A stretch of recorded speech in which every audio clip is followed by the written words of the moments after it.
What's up? It's Sierra. Hey, it's Ebony. And welcome to the Real Play Podcast. Hey guys, thank you so much for listening to this bonus episode. We had so much fun.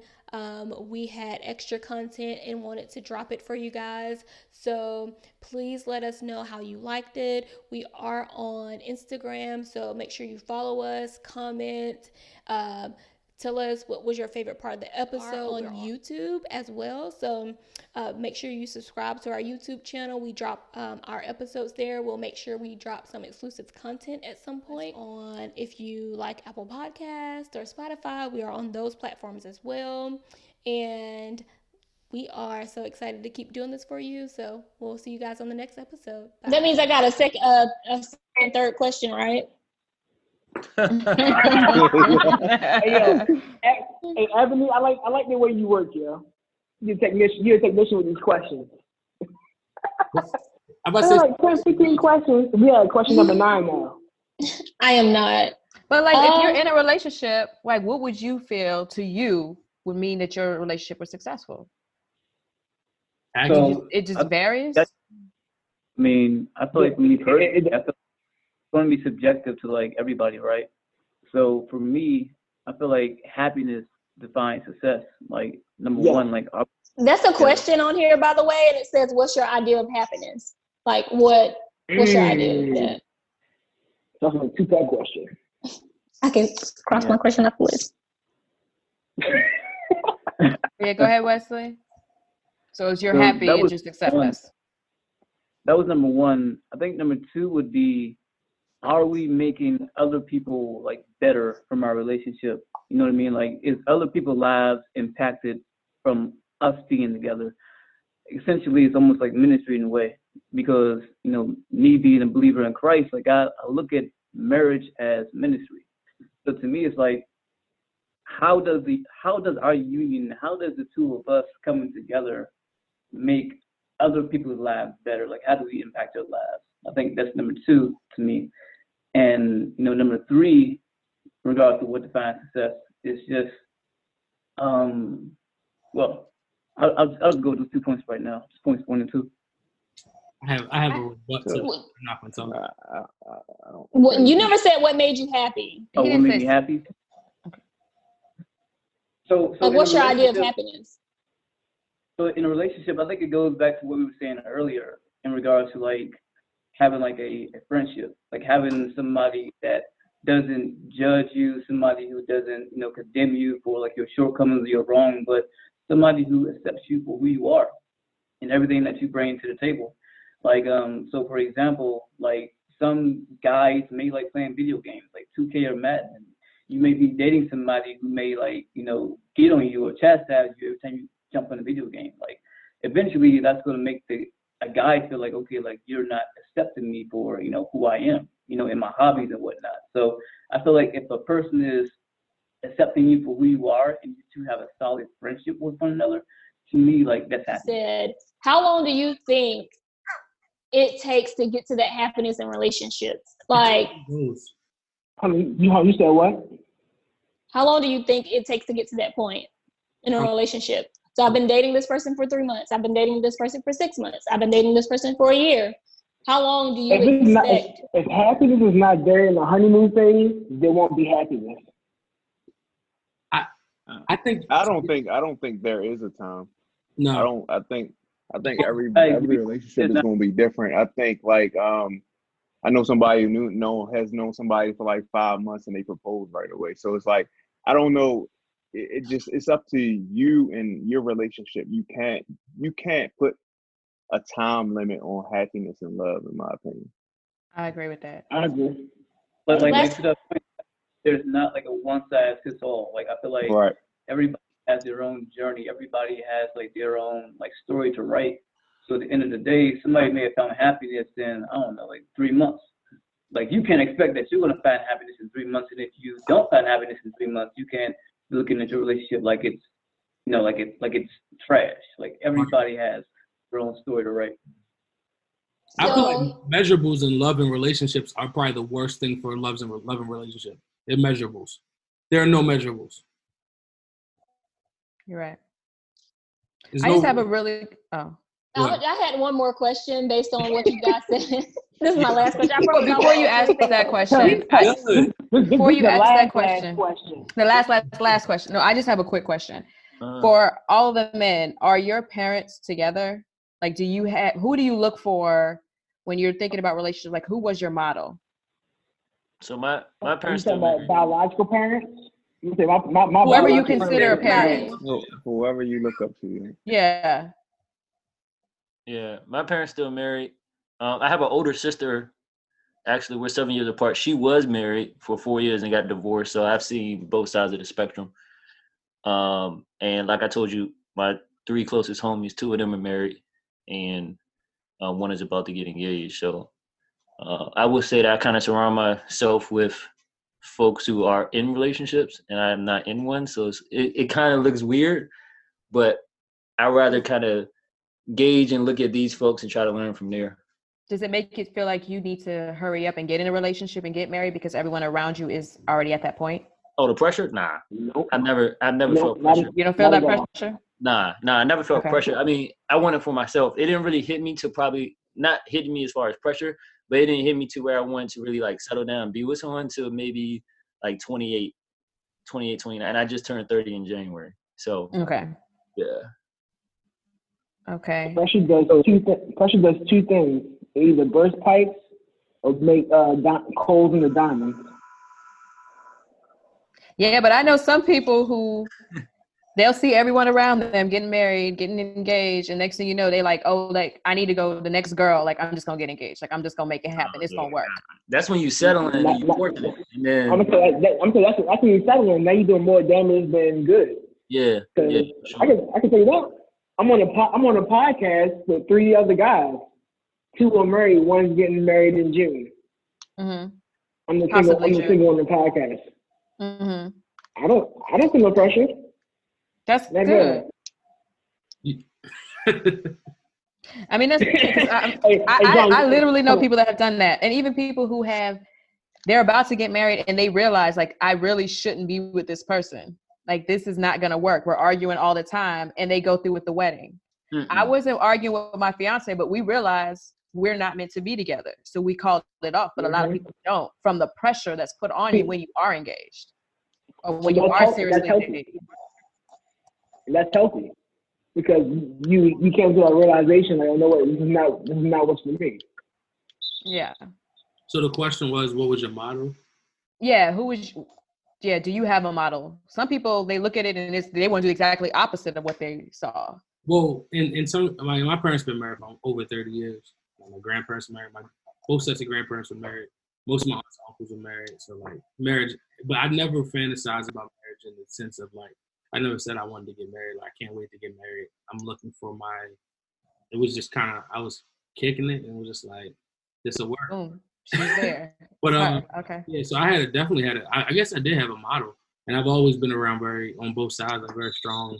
I have a lot of aunts and uncles that were very strong, a lot of them were married, but also just very knowledgeable in life. So I was just blessed in that way. So, but I think the model thing, you got to be careful because you can cop out and giving a gang load of excuses because you ain't seen a model. If you really want to know anything right now, what do? Right? You go research it. So if you want to know, you want to do it, you want to do it. That cop out of, I know as men, I've used that excuse a lot of, I've never seen it. Like, you got to get over that. Like, that's a part of leading. Amen. So. Yeah. I know for me, like, and it's such is the case like men in like in the urban community is that I grew up with in a single parent household, just my mom. My mom and my father, they got divorced when I was like very young, maybe like around 3 or 4. And like my father would come around every now and then and, visit, but then, like the wind, he would disappear. So I really never really got the chance to like develop a relationship with my father. And subsequently, I never was able to like get like a clear image in regards to like what a healthy marriage looks like. So for me, I've been, like my man said, like just doing the research, just learning from like couples who I would want my marriage to emulate, who I would want my marriage to look like, and getting healthy information, like tuning out all of the toxicity, tuning out all of the bad information that you may get from like, family or friends, and really just taking time out to, do your own research and prepare for that time. Because, once we do meet that person, I do believe that everybody on this call is going to get married. I believe that once we meet that person, like, we need to be ready. We need to be prepared. And the only way that we can do that in this season, is to, learn and do our research and our due diligence. So I was gonna ask a question again, but I want to say I want to wait before you ask the question. I want to hear the rest of the answer. Shocker. Sorry. Yeah, I just want to hear, because I feel like if you, depending on what you were raised around or what you looked at growing up on relationships, it has something to do with your mindset right now as you're out here trying to YouTube start a relationship now, so like. Yeah, so I'll save my last question, but I will say, so you can research too much and not actually put into practice. True. Mm-hmm. Right. No, I was gonna make that a question, but I'll. Oh, you making up the question? I was saying. This last question I did make up, but that wasn't it. I could say from my personal experience, I think I had like a vastly different experience than everybody else. My parents never married, but they never married each other, but they did end up marrying other people. And I always grew up saying that I had two sets of parents. So I always said I had two dads, two moms, because I never felt a lack of love on either side, regardless of who I live with. Mm-hmm. And for me, it made a large impact. Like I said, like my parents, like I said, I was born in '87. My parents never married. My parents, my mom, she married in '89. My dad married in like the early '90s. So my whole life, I've known them to be married, but not married to each other. But I've seen the household they lived in. And I think I was like, you see pros and cons of every situation. And like I said, like I pick and choose. Like for me, I think I have the flexibility and the option to pick and choose. Like, okay, I like how that operates. I like how this operates. Mm-hmm. I don't like how that is. I like how this is. And I think I was afforded the luxury to be able to do that. Because not too many people can actually say that, okay, yeah, if their parents never married, that they actually went through and stayed in another side of marriage and still be a role model to their kids. So for me, just seeing like how they are in all their relationships, like from one side, like my mom, she's the main cooker. My stepdad, I mean, he's been my dad since I was 1, so that's my dad as well. Mm-hmm. He's been the worker. But on my biological dad's side, he's the cooker. And they both work. So it's like the roles they play work for one another. Mm-hmm.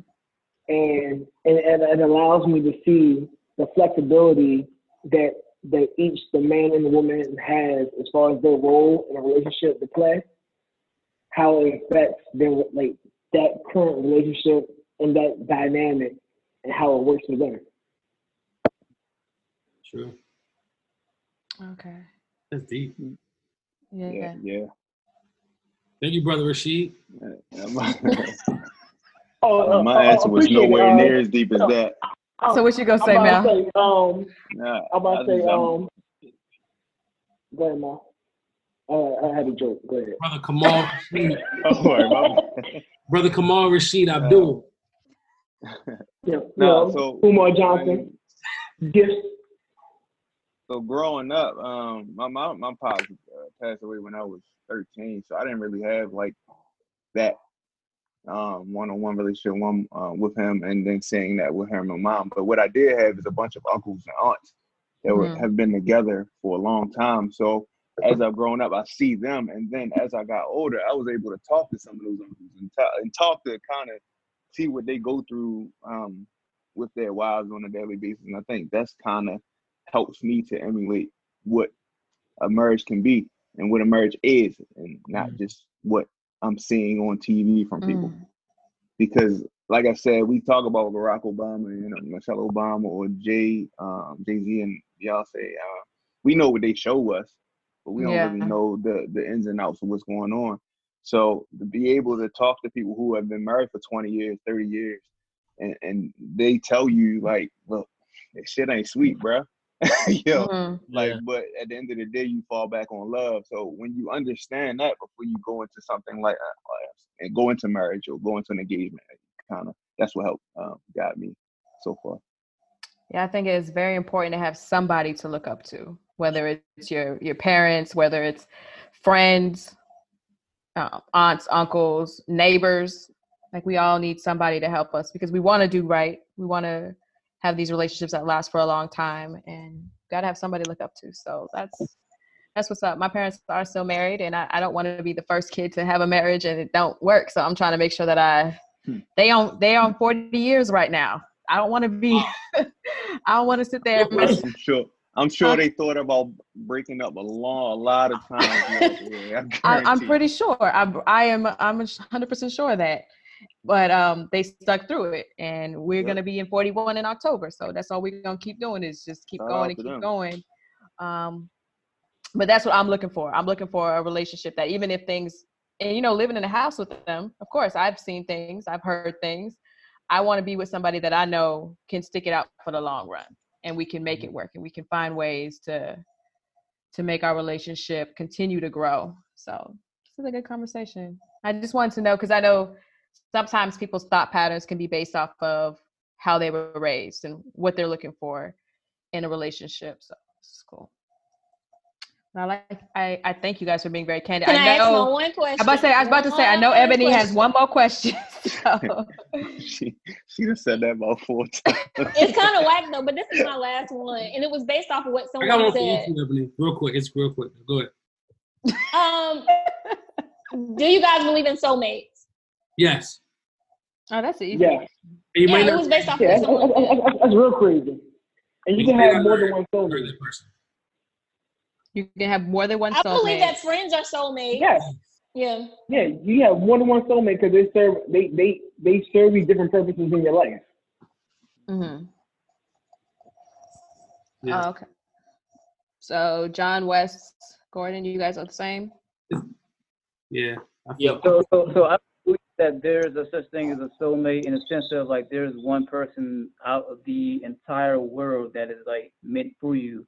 Like, I don't believe that, but I do believe that there is somebody who was divinely orchestrated to be your spouse. So in that sense, yes, I do believe in a soulmate. So my last question before we get out of here is rather serious. I want to know, I was looking at y'all profiles on Instagram. So what Ebony, our individual profiles? I just want to know what energy first, Sierra, were you channeling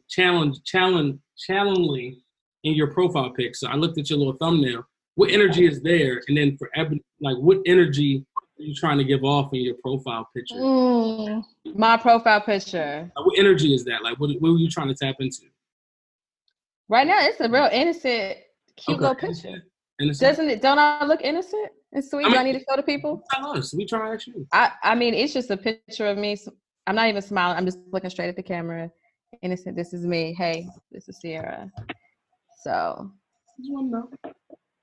yeah, Ebony, I don't even know what yours looks like. Hold on, let me. So wait a minute. I just redid my whole profile. Let me just say that. Literally, like a couple of days ago. Oh yeah, I know this picture. Okay. You rebranded for the podcast? Yes, I redid my whole profile, my whole Instagram page. I didn't, so you can not see the mine whole thing, but half of it. Mine is, so where you see like 2 pictures and then quotes in the middle, and then I deleted some pictures that you can't see. That picture there, I was taking it for myself and I thought it was cute, so I posted it. It wasn't like This is my picture, just so y'all can see. I guess the question for y'all, like, what is this regular. Picture say it's regular when you look at it? Like, if you didn't know us. That's what's interesting. That's why I wanted to say it. Like, what do you see from our pictures? Give each of us some critique. A critique. No critique. No. judgment. Oh man, you put him on the spot. I thought y'all said no. No, question. I did. I feel like he was coming first for us, so that's why I was like, not. If you're I was like, what's my picture? This is basic. Because the pictures I have now, honestly, if I look at my profile, I'll be like, oh, they're different than the pictures I had before. Mm-hmm. It's funny, is there y'all pictures are both indicative of your personalities. That's what we're very interested in. You got that from the thumbnail picture? Yeah, y'all. Or you got that from? And from talking, y'all pictures definitely show who you are. Who we are. Yeah. That's good. We real. So the pictures are gonna be real too. Yeah. But you don't have any. They. No critiques. I'm scared to be like, what does my picture say? We're gonna what does our picture say? We're gonna throw it over to Gordon.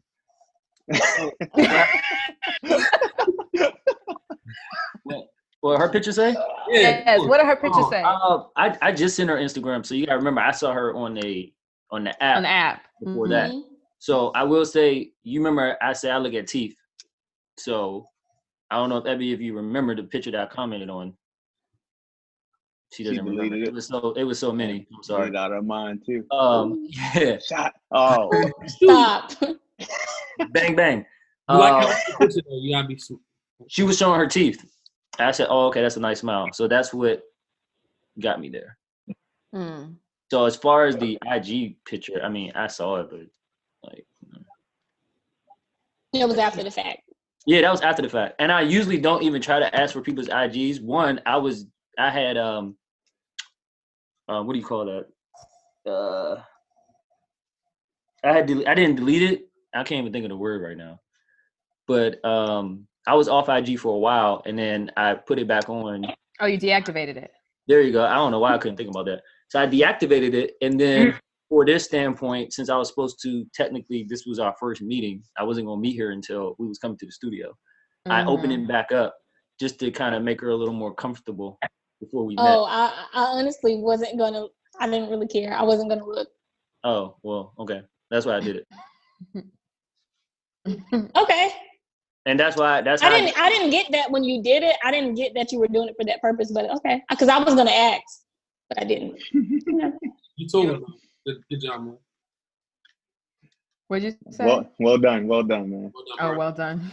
All right, well. Bravo. Clap, bravo. Let me tell you. Hold on. Maul's never this. This is a different Maul. I don't know what y'all do. Y'all might want to take him on y'all podcast. We might have to make a trade. Hey, Kim, we had fun the other day. Okay, you said a podcast trade, yeah? Yeah, we've never gotten to talk this much, yeah. And he was looking at us the other day like, what in the world? What did I get myself into? He was laughing hard. This is an anomaly. We've never heard him talk this much. Yeah. It's us. I was engineer Maul, yeah. Yeah. Yes, he was over there laughing in the corner, especially about that blue magic. that whole blue magic. Can we revisit that shit real quick, yeah? Do you want to bring? We're supposed to be closing out this episode, but we can bring it up really quickly. I know, but go. People should watch. People go back and listen. 3 hours later. Literally. I'm gonna say, did anybody come back and say that you? Someone did. Anybody say how many people? Just one person? We just posted it. Ebony just reposted it. Someone did respond, and I don't know anybody, but basically it came down to conversation. We were doing introductions, and Ebony said when she was younger, she put blue magic on her lips as chapstick.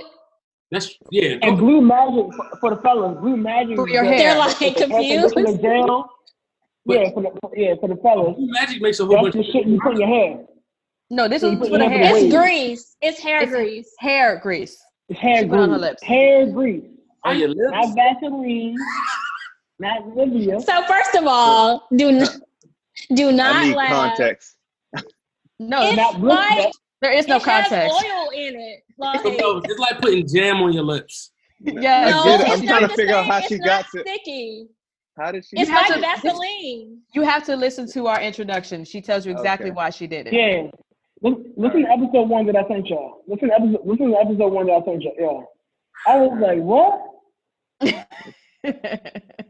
Wow. She sounds So, like yeah. she's standing behind it, whatever it is. I am. No, she is. So you still do Yeah, it she for the is. record. No, I don't have blue magic in my house. She don't have blue magic in her house. But from what I said on the podcast, I'm It's an in our advocate car. of lip gloss. How many times have you seen me put it on this podcast? Like 3, 4. As I look have nice. it. And I have 2 sitting here. I got one. Well, I can't see you, so it's not proving nothing to me. So before we go ahead and close this out, I'm gonna just see if Wesley and Gordon, y'all have anything else to say. What's the SCU eating? You ain't got enough for everybody else? I know, final thought. What's that? Bro, I'm tired. Yeah. I'm about to make this some is- brownies. Yeah. Nah. I mean, this is cool. Like relationships, it goes down in the rabbit hole every time. I mean, you can go deep. So, but it was good though. No pun intended. I do. Sorry. Shoot. You're talking to a bunch of guys. Okay. Hey, yeah, I know I like metaphors. Is Ebony and Gordon going to Right. talk after the day? That's the mystery question. The who? I didn't hear that. Is Ebony and you did hear it? No, No, I no, didn't. no. I heard. I didn't- I I heard didn't my hear it. name. That's but all I didn't heard. hear it. Ebony and Gordon going to talk after the day. Ooh. So you know what was Ooh. crazy? The crazy part was Oh shit. when we talked about this. I told her when we was coming up to the studio. So I live out in VA, and she's in Oh, Maryland. So shit. look, I'm gonna park at your crib. We're gonna ride together to the Mm. spot. So I said, "Hey, listen," I said, "I don't know how this is gonna go. We would just ride. We would be riding But back we're and gonna might forth. ride in silence." I was fine. I told Sierra, I'm like, oh, it's cool. We'll just ride back. See you later. Nah, Y'all better have, Man. y'all had to have a fire playlist. right. I was gonna be an Uber. I was gonna be in the back seat. I'm gonna say, yeah, she's about to be the Uber at that point. Exactly. I know. You would have sat in the front seat, but we just wouldn't have said anything. Oh, Damn. We, nothing really went left. So Nah. So we're gonna.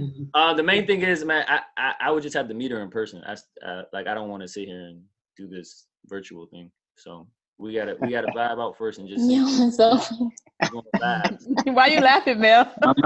Nah, I remember these days, man. This is up, man. I'm like, this what's up, man.